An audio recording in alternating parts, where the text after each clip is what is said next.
వంటింట్లో మనం అనేక రకాల పనులు చేస్తుంటాం. వంట చేస్తాం, కూరగాయలు కట్ చేస్తుంటాం, గిన్నెలు కూడా కడుగుతుంటాం.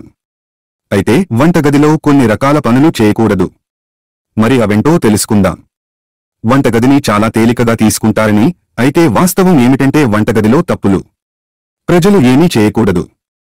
అలా చేస్తే అన్నపూర్ణాదేవికి కోపం వస్తుంది, మీకు ఆహార కొరత రావచ్చు. పొరపాటున కూడా వంటగదిలో స్కై బ్లూ లేదా బ్లూ మార్బుల్ టైల్స్ ఉపయోగించవద్దు. వంటగది యొక్క మూలకం ఫైర్ ఎలిమెంట్ టైల్స్ అయినందున పాలరాయి నీలం రంగు నీటి మూలకాన్ని సూచిస్తుంది. ఈ కారణంగానే ఇద్దరూ ఒకరినొకరు వ్యతిరేకిస్తున్నారు. అందువల్ల వంటగదిలో ఎప్పుడూ అధిక నీటి ప్రవాహం ఉండకూడదు. వంటగదిలో పాత్రలను కడగకుండా ఉండటానికి ప్రయత్నించండి. దానికోసం ప్రత్యేక స్థలం చేయండి. మహిళలు వంట చేసేటప్పుడు రుచి పేరుతో తక్కువ మొత్తంలో ఆహారాన్ని తినడం చాలాసార్లు కనిపిస్తుందన్నారు. పొరపాటును కూడా ఇలా చేయకండి. దీంతో అన్నపూర్ణాదేవికి కోపం వస్తుంది.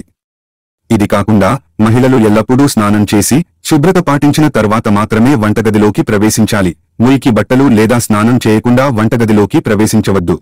వంటగది ఎప్పుడూ ఆగ్నేయ దిశలో ఉండాలని, ఎందుకంటే ఇది అగ్ని మూలకాన్ని సూచిస్తుంది. మరియు మీరు ఇక్కడ వంటగదిని చేసినప్పుడు వంటగది కూడా అగ్ని మూలకంతో ఉంటుంది. అందువల్ల రెండింటి మధ్య సమన్వయం, సానుకూల శక్తి ఇంట్లో ఉంటుంది.